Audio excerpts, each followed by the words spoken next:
Plus, an FBI agent takes a stand in the case of a Pine Ridge man accused of murder. And I'm Choi Lin. Serenity Denard was 9 years old when she went missing from the Children's Home Society in Rockerville last February 3rd. But as Andrew Penwell reports, there are still no answers as the search goes on. A Rapid City woman is sentenced to time served for her role in the theft of guns from a Rapid City storage shed after she and a man were found with them at a Rapid City motel in January of last year. Esmeralda Stans earlier pleaded guilty to possession of a stolen firearm. The factual basis statements in the case say Stans and Corey Myers were found in a room at the Econo Lodge in Rapid City with nearly 20 guns that had been reported stolen several days ago. In exchange for her guilty plea on the weapons charge, a charge of possession of a controlled substance was dropped. Myers pleaded guilty to possession of a firearm by a prohibited person back in August and is scheduled to be sentenced later this month. According to the website LegalSportsBetting.com, sports wagering is a $150 billion industry, but it's illegal in South Dakota. Our Connor Matson has the latest on the drive to make that change. The Rapid City Council unanimously approved changes to the number of swimming lanes at the Roosevelt Swim Center. Before the approval tonight, the number of lanes assigned to each team is based on the number of swimmers registered by each team to USA Swimming, with one team having 4 lanes and the other 2 lanes during weekday hours. With the new resolution, each team will now have 3 lanes. The Parks and Rec Department could make changes to lanes based on team membership from season to season.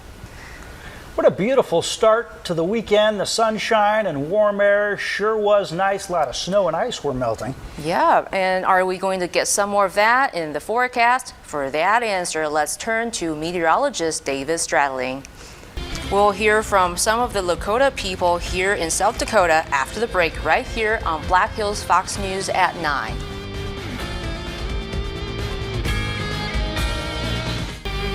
Coming up, cameras can catch the wildest things when no one else is looking.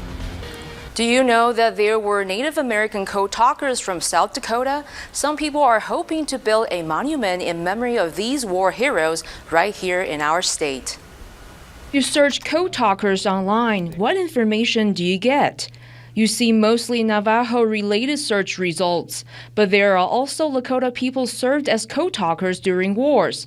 It's easy for the Navajo code talkers that were so publicly addressed is because, as on their DD-214, when they got out that they were a code talker, they went to it.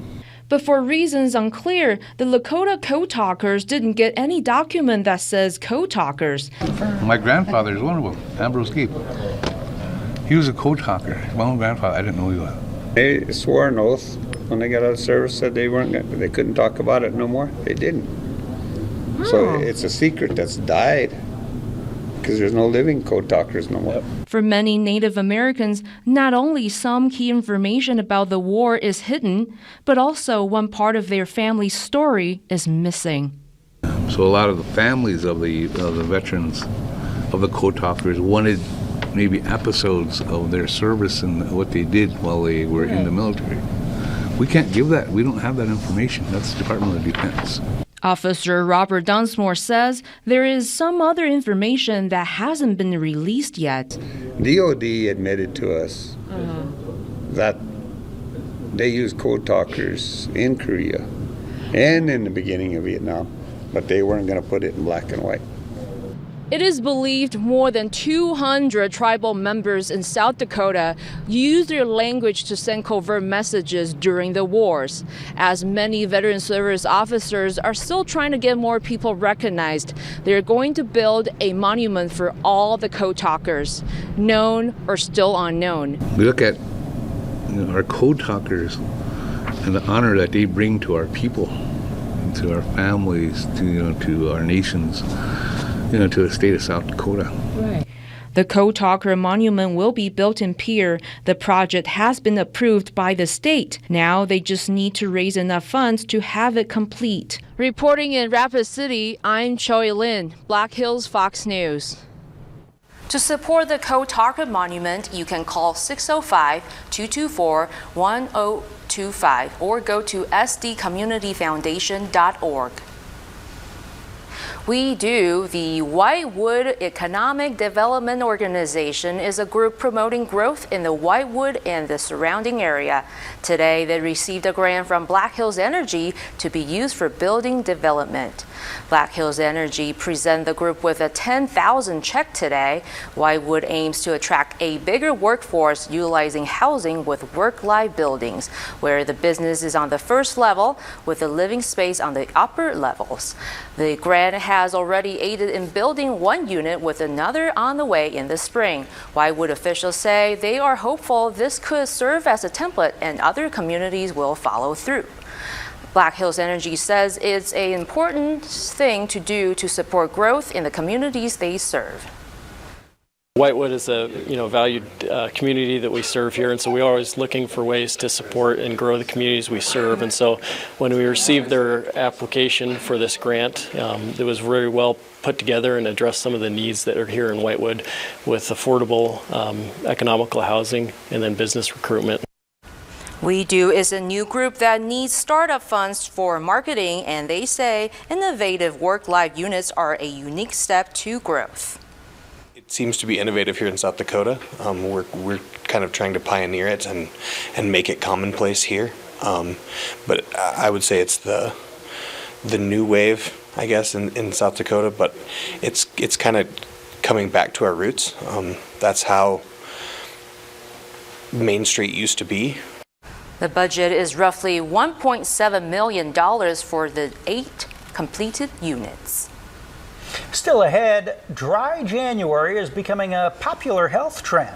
Plus, people aren't the only ones looking for a new start this year. Pups are too, and our pet of the week is looking to find a new forever home. We'll introduce you after the break. David? And our Black Hills Fox pet of the week has enough personalities to star in the sequel. Let's meet Truman. Still to come, a popular donut chain is offering up bite-sized sweetness. As the election for nearly $190 million Rapid City School bond approaches, the debate is back at tonight's school board meeting. Disagreement in taxes, confusion of voting sites, and concerns about the election date. Our Alexis Davila dives into these topics. From breakfast to pastas and so much more. If you're looking to spice up your favorite meals, look no further than chorizo.